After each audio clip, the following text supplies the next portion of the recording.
Hey everyone, welcome to another Delft Stack tutorial.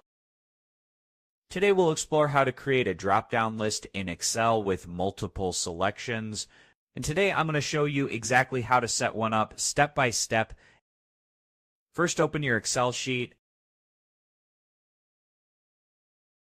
and decide where you want to place your list of options. For this example, we'll put a list of items in a vertical column.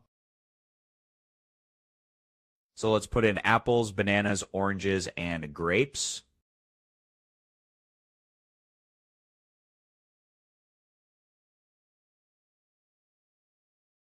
This will be the source of your drop-down list.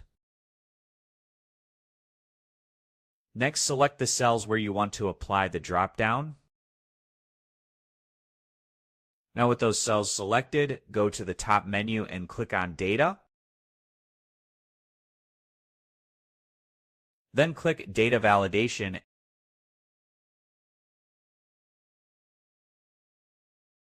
In the Data Validation window, under the Settings tab, choose List from the Allow drop-down.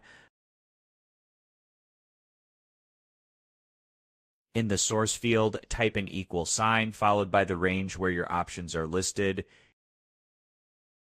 In this case, it would be B3 to B6.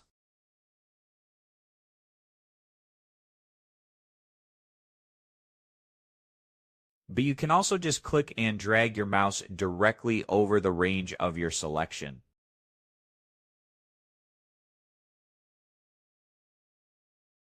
Then click OK.